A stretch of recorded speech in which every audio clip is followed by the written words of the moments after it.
In a world where the true meaning of martial arts is fading, where rituals replace spirit and rules replace risk, one man stood like a mountain against the tide. Masutatsu Oyama, a name whispered in dojos across continents. Feared, admired, misunderstood. He wasn't just a fighter, he was a force of nature. They say he fought bulls with his bare hands. They say he defeated 100 men in one day. They say he created the most brutal style of karate the world has ever seen. But beyond the myths and the legends, there was a man, a soul forged in hardship, a warrior who believed that pain purifies and that truth lives in sweat, blood, and silence. If you're here to walk the warrior's path, subscribe now and become part of the legacy. This is the story of Mas Oyama, the man who didn't just fight, he changed the path of karate forever. He was born Yong-ai Choi on the 27th of July, 1923, in a village not far from Gunsan, in Japanese-occupied Korea. A restless child, wild and headstrong. At just 15, he was sent to Japan. A foreigner, an outsider, a boy without a name, in a land that didn't want him. But he made a decision to shape his own identity through fire and discipline. He took on a new name, Masutatsu Oyama, the Great Mountain, and from that moment, he would never stop climbing.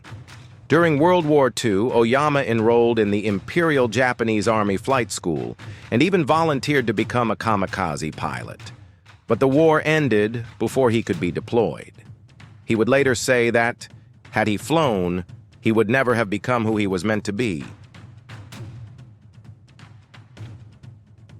Oyama trained relentlessly. Judo, boxing, Shotokan, and most deeply, Goju-Ryu. He studied under the legendary Gogen Yamaguchi, the Cat. Under Yamaguchi's guidance, Oyama learned the power of circular breathing, rooted stances, and explosive energy.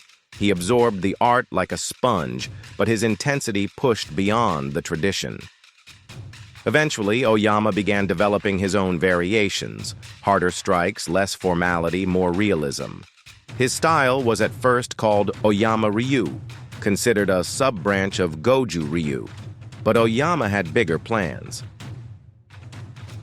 For 18 months, Mas Oyama lived in isolation in the mountains of Japan. No electricity, no comfort, no distractions. He trained day and night, punching trees until his knuckles split open, meditating under freezing waterfalls, sleeping on stone floors. His only companions were pain, silence, and the ghost of weakness that he was determined to kill. He trained not just his body, but his mind, his spirit. He would return not as a man, but as a weapon. Upon descending from the mountain, Oyama began what he called the purification of reality.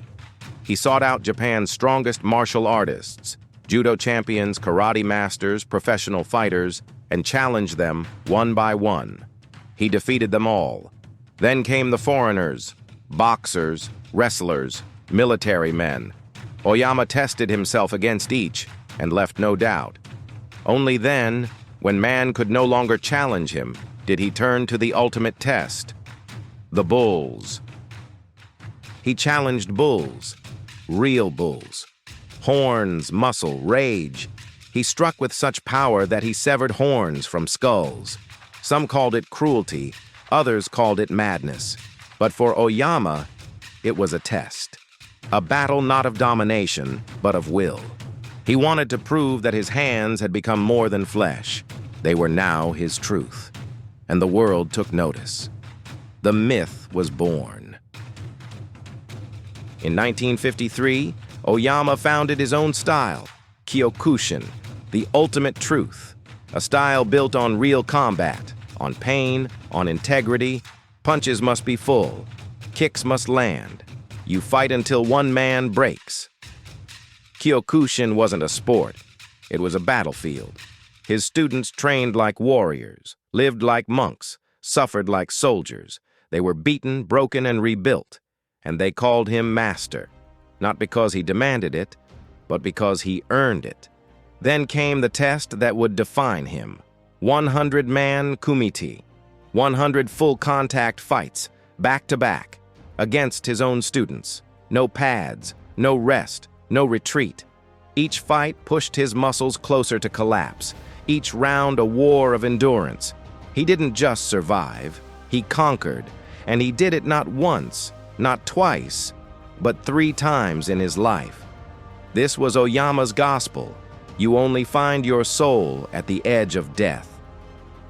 Originally, this test was intended as a mandatory part of the examination for the highest ranks. However, Oyama soon realized that only a handful of practitioners could even contemplate taking such a step. As a result, the 100-man Kumite remained reserved as the ultimate test of strength, willpower, technique, and courage. A trial so grueling that, in the world of Kyokushin karate, it carries greater weight than even winning a gold medal at the World Championship.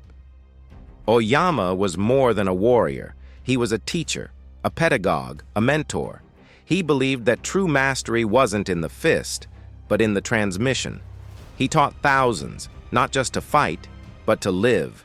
He instilled patience in the impatient, discipline in the reckless, spirit in the broken. Through his teaching, Kyokushin became not just a system, but a brotherhood.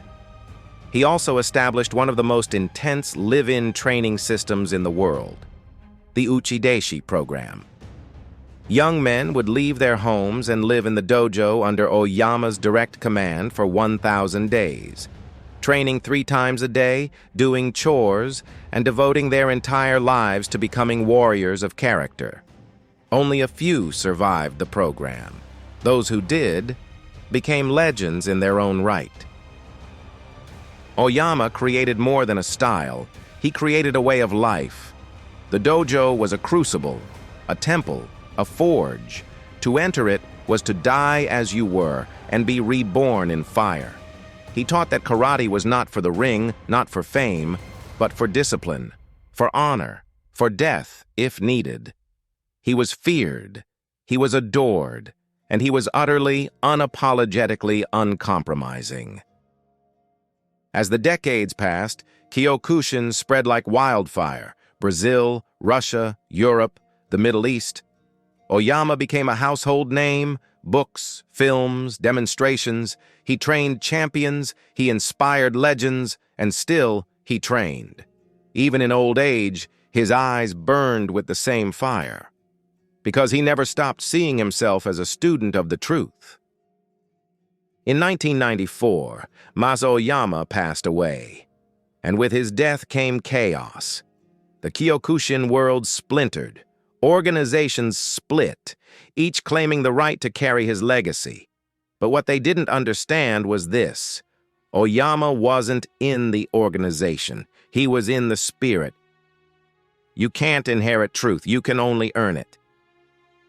Today, Kyokushin lives on. But so does the question: was Masutatsu Oyama a hero, a madman, a prophet? Maybe he was all of them. But one thing is certain.